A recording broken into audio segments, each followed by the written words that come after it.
Okay, how is it now? Think we're good. All right. Apologies for the tech difficulties. Listen, um, we can keep this short and sweet. I just feel like, you're on your virtual book tour. Obviously, we had this conversation with Greenlight Books, but I want to make sure you're getting a little more love out here on the West Coast. MoAD, the Museum of the African Diaspora in San Francisco, has a substantial following, and we'll have some people on this conversation, but we archive all of our conversations, and so there'll be hundreds, if not thousands, of people who will get an opportunity to see it later on. So let's just dive into it. You have a new book, Healthy at Last, brilliant, needed. Since our conversation, I've given it to my dad. I think I told you he had a diagnosis for cancer about a decade ago. And this was just one of those, after reading your book, he said that, while he has made a number of dramatic lifestyle changes and has been on top of it, your book just gave him that extra spark. He was like, it just really encouraged him to just reset, revisit many of the practices that have kind of fallen off and just be more disciplined about the food. He's been super disciplined about the physical activity, but sometimes the food can get a little, he's living in Alabama, so those ribs call sometimes. But your work definitely inspired Booker Terry, so thank you. I love that, and that is really what it is about. And you said something at the beginning of the show. You said that it's been a long week, and when I reach the end of the week, I have made a paradigm shift, and my thoughts at the end of the week is, no matter how hard it is, I say, I'm just so happy I was able to go through the week. Because on this journey, our movement is just a continuation of us reaching our purpose. And even when we are in dark places, as the book reveals, those dark places, we make a decision if we are buried or planted. And when I was in that dark space with diabetes, I could have stayed there and had a burial of insulin, medicine, or I could say this is a planting. And not only do we sprout out after the planting, but the fruits of our harvest should go out. And your dad ate one of my fruits. And I'm hoping that from him, he plants a seed in someone else. And that is how this journey is supposed to be about. It's not supposed to be just remaining in these dark places. And that's why I appreciate you so much, because you use these modes of communication and you reaching out to our folks and just really inspiring them in so many ways. So many people reached out to us after you did my book launch, and they just really connected with you. You have an authentic energy that people know you're talking to them, not at them or down to them, but you're really just feeling them. And so it brings me joy when I was able to do for my mom and your dad. The book resonate with him. That is my mission. I love that. So, Eric, can you just give, for those of out in the audience who aren't familiar with your latest book, or your first book, Healthy at Last, can you just give kind of like a synopsis and I don't want you to read from it unless you feel compelled. I don't know if it's necessarily that you read from it, but can you just talk a little bit about the impetus for writing the book and, why you felt like it was important to offer this to the world? 4 years ago, 2016, and it's so funny, brother. I saw mom injecting herself with insulin, and I said to myself, I remember leaving her house, sitting in the driveway. Mom is from Alabama, and sitting in the driveway because she grimaced when she injected herself. And I said to myself, this is 7 years, and she still never got used to the pain, the sting of that needle going in. And I sat in the driveway of her house, and I said, God, I'm not a doctor, but I want to do something for mommy. I'm tired of her just living in pain every day for over, as long as I can remember, mother was in pain. And God has a way of answering us. He's not going to tweet us or Google us or Twitter, you know, do Facebook, but he's going to respond. And so I was out of the country, and I had serious discomfort in my stomach. And you know, men, I said, once I get back to the country, I'm gonna drag my butt to the doctor. Got to the doctor. He checked my stomach, checked my colon. And when I came out of sedation, he said, Eric, you have an ulcer. That was a discomfort. He said, but your real problem is you in late stages of diabetes. That morning, I woke up and I couldn't see the alarm clock. I lost sight in my left eye, and I was losing in my right. I was having tingling in my hands and feet, which turned out to be permanent nerve damage that could lead to amputation, high blood pressure, high cholesterol. I had the black package. And all the doctors I went to, 5 doctors in the country, in the city, they all said to me, some of the best endocrinologists, they said, Eric, listen, this is it, man. This is your destiny. You're going to be on medicine the rest of your life. You have to inject yourself with insulin. And this is just your new norm. You got to get used to it. And I just decided no. You know, I said, hey, you know, I've never believed in just taking the word of others. And I just dug into it. And I was fortunate. I went to the computer and I typed, instead of the pamphlets that said living with diabetes, I made one word different. I typed reversing diabetes. It said another trajectory. And all of this information came up, and I was like, what is this? You know? Wait, and so let me ask you this. Had you even heard that term used before, or you were just like spitballing? I want to see what comes up if I like put this in. Listen, never heard the term before. And, and I'm not trying to, go to a place where people are not trying to go to, but we need to understand as people of color that our genes come from our lineage, and the energy of our ancestors that energy is inside us, and it speaks to us. We just need to stop being so arrogant and brain deaf that we don't listen to it. Something said to me, don't type living with diabetes. Something said, type reversing diabetes. So we start listening to our ancestors inside us. A lot of things we learn differently. And so I never heard that term before. I never read it before. I didn't even realize that it existed. And I typed it and it took me down a new journey. Yeah. And I think it's, I'm happy that we're in a place where that term is even,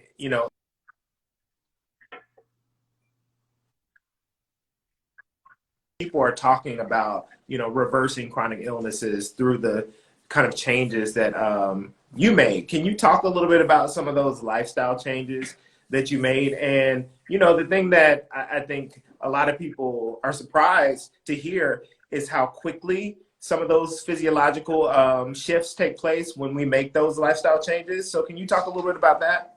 Yes, it was after returning from Ohio at the Cleveland Clinic, seeing Dr. Esseltine, who introduced me to another new term, whole food, plant-based diet. I remember coming back and I was like saying, I don't think this stuff is going to work. How all of a sudden, if I stop eating steak and fried chicken, all of a sudden I can see again. What kind of madness is this? And so I came back and I dug in. And I looked at my cupboards and I looked at all of the items that were there, and I saw that it was the same foods that he was talking about: processed food, over sugar, over salt, just over refined. And I decided to go whole food, plant-based. And within 3 weeks, my vision came back. Within 3 months, my nerve damage went away. My high cholesterol normalized. My blood pressure normalized. The diabetes that I had went in remission, and I just became a new person, dropped 35 pounds. I've never felt this better in my entire life, even when I was 21 years old, and I'm 60 years old now. I always talk about the best way, just as a parent, I've seen that some of the best ways to encourage people to change their habits and attitudes and politics is by just modeling. Sometimes when you do, people see that, and that inspires them more than if you're waving your finger in their face. And I know that your journey inspired your partner. She made some radical shifts in her diet, as well as your mom. Can you just talk about just your influence on like people in your life, but also ways in which you're thinking about using your story and what you know as a way to help positively impact your constituency in New York?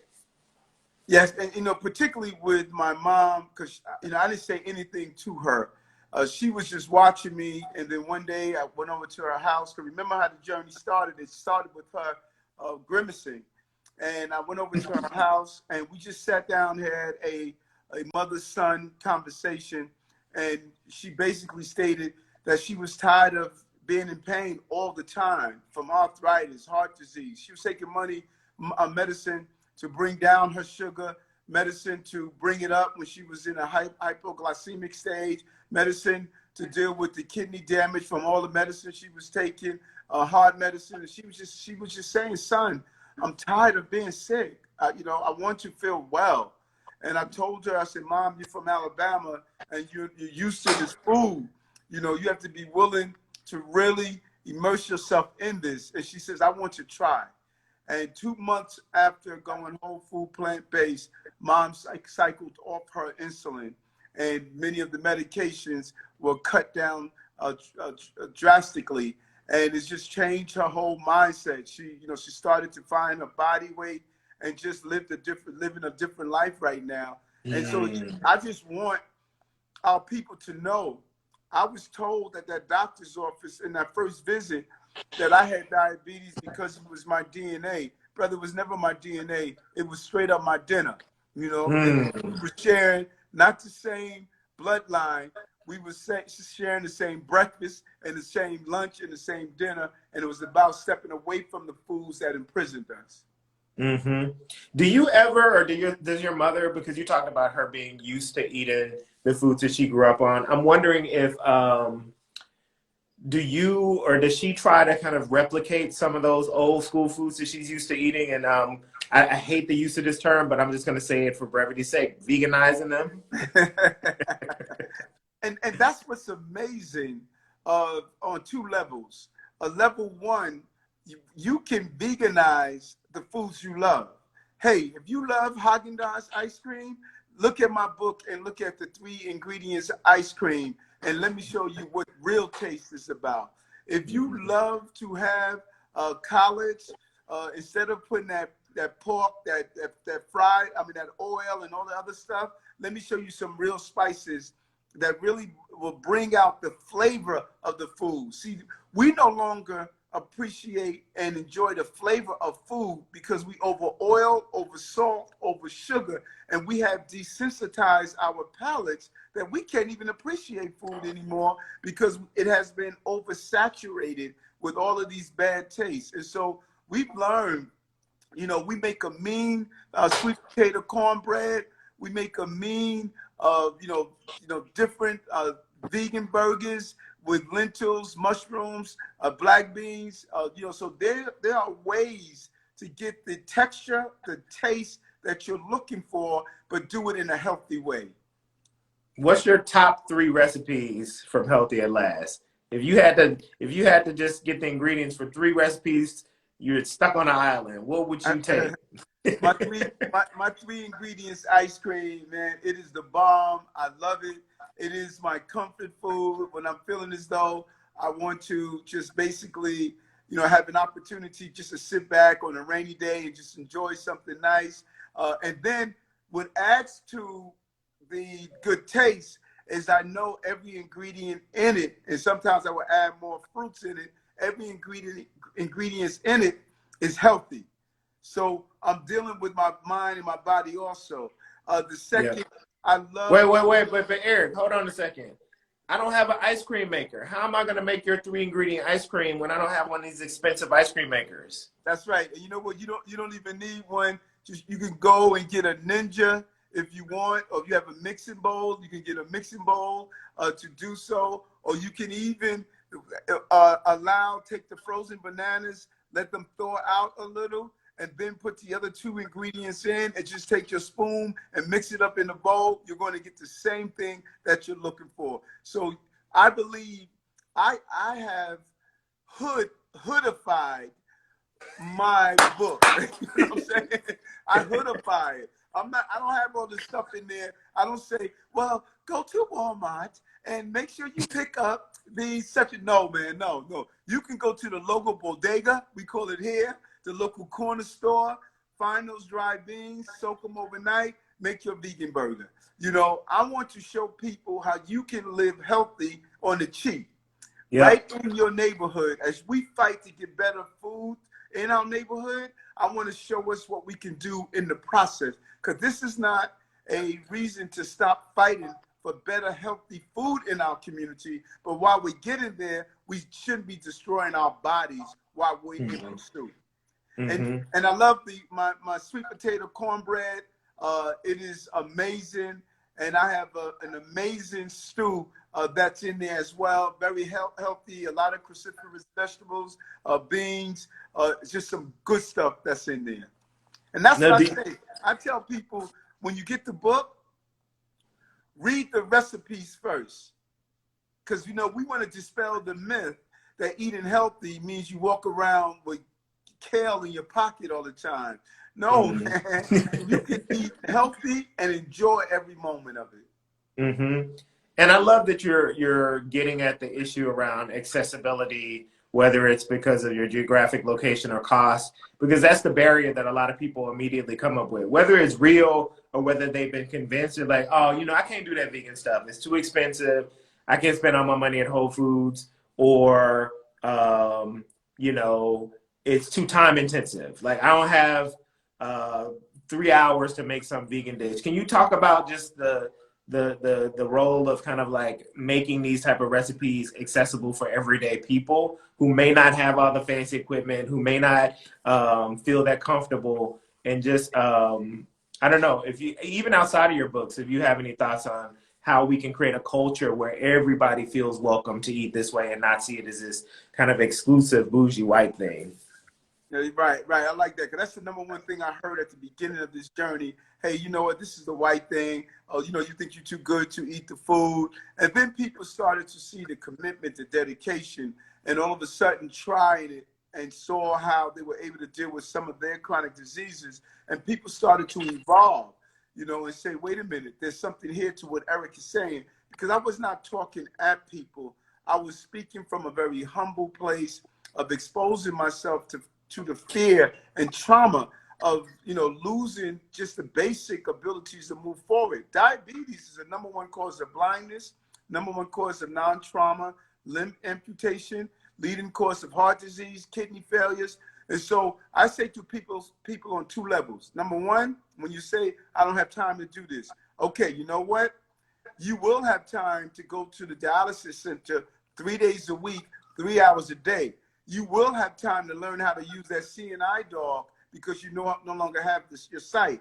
You will have time to shop for a wheelchair when you lost your limbs because of diabetes. So either you make time to be proactive and preventive, or you will find time by being reactive and you don't have any control. But then I show people in the book, preparation is the key.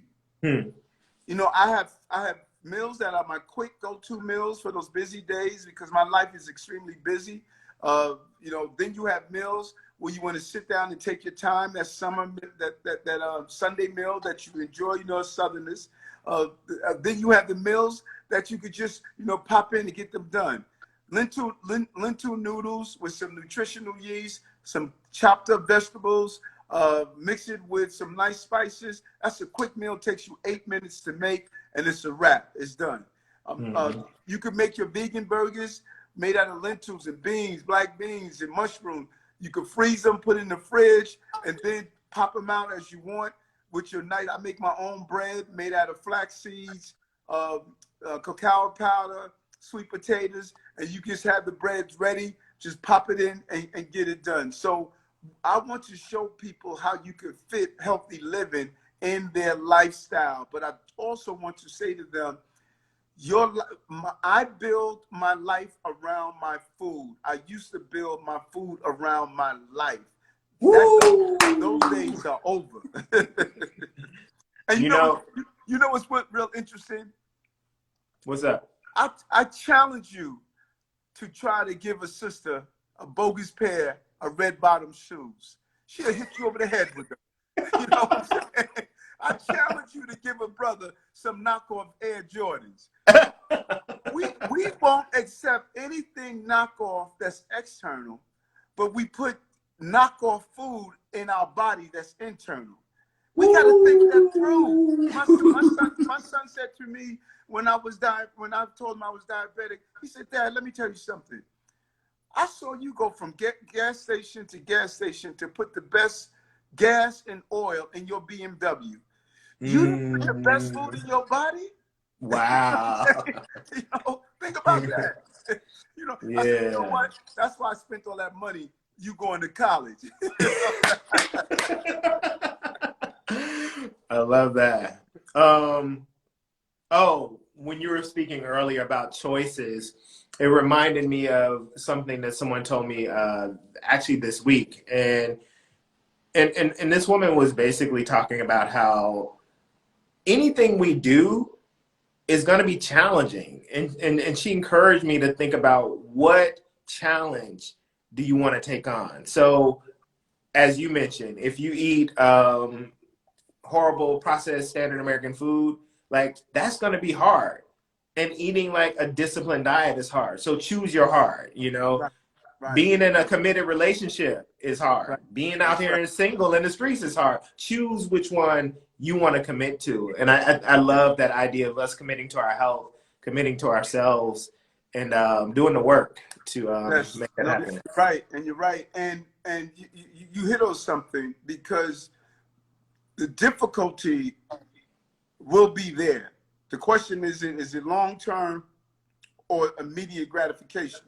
So if you're saying I'm just going to eat this processed food, heavy sugar, trust me when I tell you, I don't care who you are, your poison in your body is going to respond. It's only a matter of time, and it's going to respond. It may not respond to you the same way it responds to me. I got diabetes. Another person is going to get colon cancer. Another person is going to get heart disease. Another person is going to go through depression, because food is connected to our brain. Another person is going to deal with breast cancer. The poison is going to come out some way, and we need to connect that poison to what we're doing. Your body will heal. You just need to get out of its way 3 times a day: breakfast, lunch, and dinner. Your body will heal. And this is something that I always like to drop on cats, because brothers are like, listen, man, I'm keeping my steak. I don't care what you say later for you. There was a cat when I went to see Dr. Esselton in Ohio, who came into the doctor's office 2-3 years ago. He was dealing with ED, 80 years old, dealing with erectile dysfunction. After he went whole food plant-based, his entire erectile dysfunction went away. He realized one day that, hey, this stuff is working. Everything on my body is working. And Dr. Esseltine explained that when a man has clogging of his arteries, it's not only his heart, it's his whole body, even his sexual organ. And so if he has clogged arteries in his heart, the first artery to clog is his sexual organ. And so once you clean the arteries in your heart and your veins, everything cleans, and your body starts operating at the level that it's supposed to. So you keep eating that steak if you want to. You know, it's going to destroy not only your body, but the body of your relationship. Yeah, I love that. I know it's a little frustrating the way that we look at eating in such a gendered way, whereas if you're not eating like steaks and barbecue, you're seeing less than a man. So I think we need to figure out how to help people reimagine this type of eating as and it just makes sense, because what is this about? This is about being responsible. This is about taking care of your responsibility. This is about having a long life for your family. Right, this is about modeling for your progeny. So what's more manly than doing this? That's right. And that was the energy that I wanted from my book. Because let's not kid ourselves. We get stuck in this place. We're in a relationship. Sometimes you get to the point to being 50 and 60, and you think your life is in your rearview mirror, and you say to yourself, "Listen, this is all it is. This is all I'm going to be," and it's just so not true. The the body, the health that you want. I'm telling you, it's there. And it's amazing how the fountain of youth is in your plate. I mean, the way I feel now, you know, just my body and how it feels. You know, I tell people, man, I don't have a six pack. I have a case, man. My body is so tight now, you know. and when you take care of your body, it's not about immortality. It's not about living forever. It's about the quality of your life. Mm-hmm. That's what this pursuit and this journey about. And it's the food, it's the meditation, it's the exercise, it's the healthy thoughts. Because not only don't I want toxic food in my body, I don't want toxic things around me. So I don't want to consume bad food. I don't want to consume bad energy, bad people, bad thoughts, bad visions, bad ideas. When you start getting your body right, you start getting your life right. Yeah, I totally agree. I'm glad you're touching on interconnection. And I do agree that oftentimes the body will lead everything else. And I'll say that just like during this period, the one thing I've been most committed to out of, you know, just like this is like hard stop. I need to get this in. I work out every single day during the week for half an hour and get like a hard workout in. And I'm very clear that clearing up all that energy is not just like the arteries, but it's like clearing up energy to allow for so much abundance and productivity and creativity to come in. So I'm glad you're making those connections. Yeah, folks. No, so important, so important. And we are at the point in our human existence where it's about seeking truth. The universe has shifted. And there are going to be people who are going to stay in the darkness of truth, and those of us who are going to move towards the light. We need to seek truth.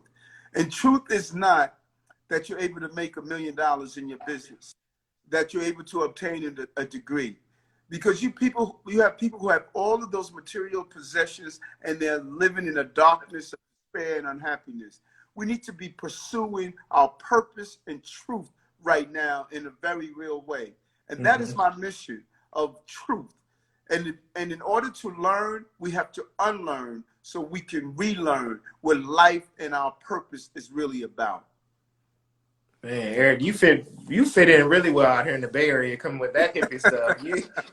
We'll be embracing you with full on like hugs and arms. No, I'm so glad you're bringing that energy to New York City. And I know, you know, people are doing it. You got Queen Afua, who's been holding it down for a long time, and so many visionaries, whether they be restaurateurs or you know, nutritionists or activists who've been doing this really good work in New York City. So big up to the city. I'm going to let you go soon because I want you to be able to enjoy your Friday and your weekend. But I want to, before you leave, can you just tell us on the note of influencing the people of New York City, can you talk about any of the efforts that you've made to really like have this work spill from your personal life into your political work and positively impacting your constituents? Yes, no, we are doing some exciting things. We're really happy to be in this space right now. Everything from changing how our children look at food, because government should not feed the crisis. And we were successful in convincing our city to stop serving processed meat in our schools. Mind you, that's a type 1 carcinogen. We're moving to healthy foods. We're teaching young people how to grow healthy foods using hydroponics, using vertical farming. I put a great deal of money in our school system. We're changing our health and hospital system. We have one of the largest health and hospital systems in the country. We have the first of its kind in New York called Lifestyle Medicine, where we're teaching people how to change their lifestyle to change their health. And we're really pleased by this. Even the book, my book, Healthy at Last, every dollar is going to go to building a life ministry, health ministries in our faith-based institutions, because we're going to need help to get through this. And we want to show people how to do so. So we're partnering with the NAACP, and other organizations so we can get over this hurdle. Let me tell you something, brother. Changing this is going to take all of us coming together, because if we like it or not, our addiction to food is like folks addicted to crack. You know, and, you know, we want to act like we want to look down on someone addicted to heroin, crack, and alcohol. But hey, the definition of addiction is putting something unhealthy in your body, and you know it's unhealthy, and you can't stop doing it. So you take someone hooked on heroin, put them in one room, and someone hooked on this processed food, junk food, put them in another room, and you take them, the two things away. I challenge you to tell me who's hooked on crack and who's hooked on the over-processed food. We got to break the chain that slavery still have us connected to. It has been planted in our recipes, the destruction of our race. And we need to break those chains so we can stop prematurely losing our grandparents, our parents, our children. This is our real Jim Crow. This is our real revolution to get in and change the poison of our community that's directly tied. We may be physically off the plantation, but the bounds of plantation life is connected and hidden in our recipes, and we have redefined it as soul food. It is not good for the soul. It's destroying our soul. And that's the conversation I'm having in the book, Healthy at Last. And I'm really glad that you are pushing people and encouraging people not to shame and blame those who may not have access to healthy, affordable food, not to shame and blame those who are dealing with chronic diseases that are related to what they're eating, because I think we all need to look at the larger structural issues that prevent these things and attack that, and not attack the people who are just trying to live their lives the best way they know how. No, well said. In fact, they are not to blame for it. We have been duped. We've been used. We need to go after the systems that people talk about. The drug dealer wearing blue jeans standing on street corners. The real drug dealer is the three-piece suit pharmaceutical company that is selling and hooked in our families on drugs. It's the industries and the federal agencies that's tied to these different markets that is constantly pumping this food in our community. There's a reason you see this food seems so cheap, block after block. You could go to Brownsville, Compton, south side of Chicago, Liberty City. It's the same thing, brother. You know, they are poisoning our communities. And so we need to free ourselves. And that's the empowerment that we need. But if Black lives really matter, not only must we stop Popo, we must stop that junk food that's in our community. And that's the movement I want to be a part of. We got to stop the corporations. I think, you know, it's. I think you're aware, and a lot of people are becoming more aware that this corporate concentration of our food system doesn't serve anyone but the corporations and their shareholders. That's and right. and you know, when they get to control, because there's a handful of multinational corporations that control more than 50% of our food system. And what does that mean? That means that they get to control the prices.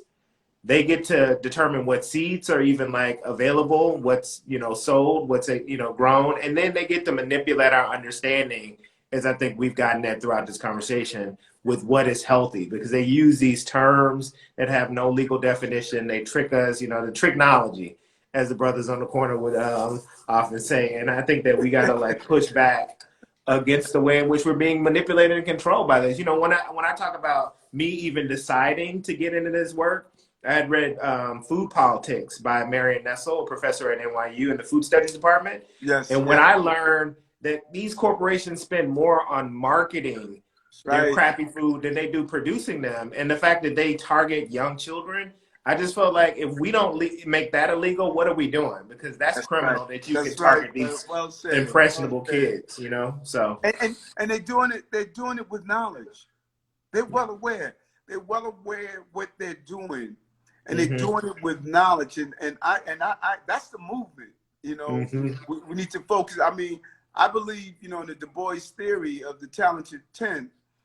You know, our ancestors and our grandmothers, you know, saved jars of pennies to listen to the soothing voice of Lou Rawls during the United Negro College Fund movement and sending dollars to keep those HBCUs open.